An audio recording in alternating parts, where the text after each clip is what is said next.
విశాఖ తూర్పు నియోజకవర్గంలో ఎంఏవి సత్యనారాయణ ఇంటింటికి ప్రచారం చేస్తున్నారు. అలాగే ప్రభుత్వ సంక్షేమ కార్యక్రమాలన్నింటినీ కూడా ప్రజలకు వివరిస్తున్నారు. అయితే ఈయన చేస్తున్న ప్రచారానికి ప్రజల ఎటువంటి స్పందన లభిస్తుంది, ఇన్ని సంక్షేమ పథకాలు అమలు చేస్తున్న సీఎం వైఎస్ జగన్మోహన్ రెడ్డి మీద ప్రజల అభిప్రాయం ఏంటనే విషయాలు అడిగి ఎంపీ సత్యనారాయణ గారు తెలుసుకున్నారు. సార్ చెప్పండి సార్, మీరు గడప గడపకు వెళ్తున్నప్పుడు ప్రజల నుండి ఎటువంటి స్పందన వస్తుంది?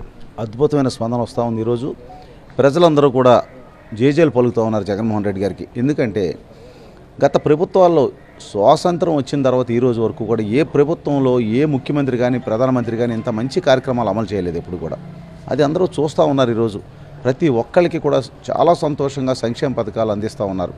ఏదైతే ఎలక్షన్ ముందు 2019 ఎన్నికల ముందు ఆయన పాదయాత్ర చేసి ప్రజల సమస్యలందరూ గమనించి ఏమి చేయాలని చెప్పేసి ఆలోచన చేసి నవరత్నాల పథకం ద్వారా నవరత్నాలు ప్రవేశపెట్టి ఇవాళ 100% అన్ని హామీలు నెరవేర్చిన గొప్ప వ్యక్తి మన జగన్మోహన్ రెడ్డి గారు. ఏ ప్రభుత్వం కూడా హామీలు నిలబెట్టుకోదు.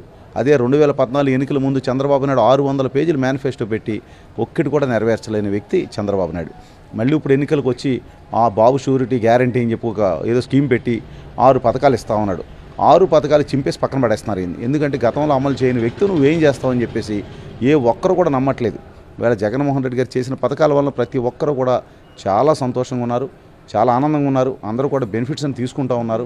వాళ్ళందరూ కూడా వచ్చే ఎన్నికల్లో మా జగన్మోహన్ రెడ్డి గారు మళ్ళీ ముఖ్యమంత్రి కావాలి, మేమందరం మీకు ఓట్లేస్తామని ముక్త కంఠంతో చెప్తా ఉన్నారు. ఇవాళ మేము వెళ్తుంటే హారతలు ఇచ్చి స్వాగతం పలుకుతూ ఉన్నారు. అంచేత జగన్మోహన్ రెడ్డి గారు ఎట్టి పరిస్థితుల్లో కూడా ఈసారి అన్ని స్థానాలు గెలుచుకుంటారంటాను అనేదానికి ఏ విధమైన డౌట్ లేదు. ఇవాళ మాకు తూర్పులో కూడా చాలా అభివృద్ధి పథకాలు ఎన్నో చేశారు. అభివృద్ధి పనులు ఇవాళ రోడ్లు కానీ, డ్రైన్లు కానీ, ఫుట్పాత్స్ కానీ, ఐలాండ్స్ కానీ, పార్కులు కానీ, ఇవాళ బీచ్ రోడ్ కానీ చాలా అద్భుతంగా ఉన్నాయి. ఈరోజు ఎవరికి సమస్య అనేది లేదు. ఈరోజు ప్రతి ఒక్క ప్రజలందరికీ కూడా ఈరోజు ఒక తాగునీటి సమస్య లేదు. గతంలో 2019 ముందు ప్రతి సంవత్సరం కూడా ట్యాంకర్లు కొనుక్కునేవారు అందరూ కూడా, అపార్ట్మెంట్లు కానీ, ఇండిపెండెంట్ హౌస్లు కానీ. ఈరోజు తాగునీటి సమస్య లేదు. అదేవిధంగా ఒక్క నిమిషం పవర్ కట్ లేదు. అదే కనుక 2019 ముందు రోజు 10 గంటల పవర్ కట్ తీసేసేవారు. వాళ్ళు ఒక్క నిమిషం పవర్ కట్ లేదు, తాగునీటి సమస్య లేదు, శానిటేషన్ ఇబ్బంది లేదు, లా అండ్ ఆర్డర్ ప్రాబ్లం లేదు, తగులు లేవు, గొడవలు లేవు. విశాఖపట్నం అంత ప్రశాంతంగా ఇంత ఉందంటే ఇవాళ జగన్మోహన్ రెడ్డి గారి పరిపాలనకు కారణమని తెలియజేస్తా ఉన్నాం. ప్రజలు ప్రతి ఒక్కరు కూడా అది గమనిస్తూ ఉన్నారు. వాళ్ళు ఎన్ని తప్పుడు అసత్య ప్రచారాలు చేసినా కానీ ఈయన నమ్మే దాంట్లో ప్రజలు లేరు. ఎందుకంటే ఇవాళ చూస్తూ ఉన్నాం, ఈనాడు అన్ని తప్పుడు రాత్రులు రాస్తూ ఉన్నారు. ఆంధ్రజ్యోతి, ఈనాడు, TV5 కేవలం వాళ్ళు కులం అనే మదం పిచ్చి వాళ్ళకి ఎక్కిపోయి వాళ్ళ కులస్తుడే ముఖ్యమంత్రిగా ఉండాలి, వాళ్ళ కులమే పరిపాలించాలని చెప్పేసి ఒక రకమైన పిచ్చితో వాళ్ళు బిహేవ్ చేస్తూ ఉన్నారు. ఇవన్నీ కూడా ప్రజలు గమనిస్తూ ఉన్నారు. వచ్చే ఎన్నికల్లో ఎట్టి పరిస్థితుల్లో జగన్మోహన్ రెడ్డి గారు అత్యధిక మెజార్టీతో గెలవబోతూ ఉన్నారు. ఎట్టి పరిస్థితుల్లో అన్ని స్థానాలు గెలవబోతున్నారు అని కూడా నేను తెలియజేస్తా ఉన్నాను. సార్, మీ మీద కూడా కొన్ని అసత్య ఆరోపణలు చేస్తున్నారు వెలగపూడి రామకృష్ణ, దానికి ఏం సమాధానం చెప్తారు? అతను కేవలం గతంలో 2 ఎలక్షన్లో 3 ఎలక్షన్లో మద్యం విచ్చలవిడిగా పంపిణీ చేసి గెలిచిన వ్యక్తి అతను. ఎందుకంటే అతని వ్యాపారం మద్యం వ్యాపారం. అతను గతంలో రంగా అనే కాపు నాయకుడిని చంపేసి అడ్డంగా నరికేసి ఆయన విశాఖపట్నం పారిపోయి వచ్చి విశాఖపట్నంలో ఉండి విశాఖపట్నంలో మద్యం వ్యాపారం చేస్తూ గతంలో దొంగ మద్యం, దొంగ సార వ్యాపారాలు చేసి ఆయన రాజకీయాలు చేశాడు. ఈరోజు అతను అడ్డుకట్ట పడింది. ఇవాళ నేను వచ్చాను ఆ స్థానంలోకి అని చెప్పేసి అతను తట్టుకోలేక ఇవాళ ప్రజలందరూ జగన్మోహన్ రెడ్డి గారి పథకాలు పట్ల చాలా ఆకర్షితులై ఉన్నారు. అతను వార్డులోకి బూత్లోకి వెళ్తుంటే స్పందన లేదు, తిడుతున్నారు అందరూ.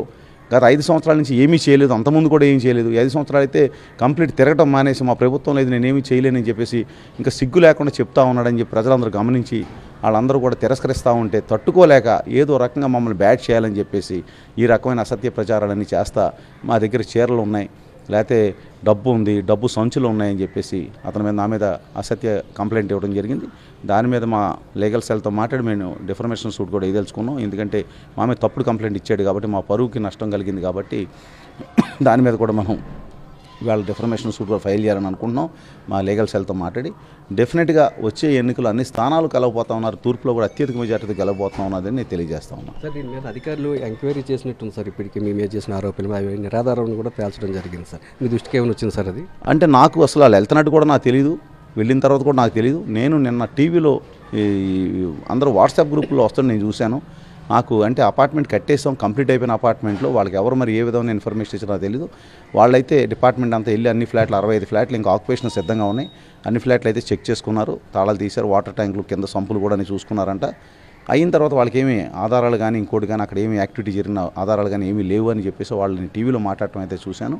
నాకైతే వాళ్ళు ఏ విధంగా ఇన్ఫర్మేషన్ ఇవ్వలేదు, నా నోటీసు కూడా తేలేదు, నన్ను రమ్మని కూడా అడగలేదు. తర్వాత నేను చూసిన దాంట్లో ఇంతవరకు నాకేం చెప్పని కూడా చెప్పలేదు, వాళ్ళు ఎవరు కూడా డిపార్ట్మెంట్ కూడా నాకేం కన్సల్ట్ చేయలేదు, నాతో ఏం మాట్లాడలేదు. నేను కూడా టీవీలో అందరిలాగా నేను టీవీలో చూడటం తప్ప నేను డెఫినెట్గా ఈ జరిగిన వ్యవహారం మొత్తాన్ని నేను డిఫర్మేషన్ సూట్ ఫైల్ చేస్తాననేది దాంట్లో ఏ విధమైన డౌట్ లేదని తెలియజేస్తున్నాను.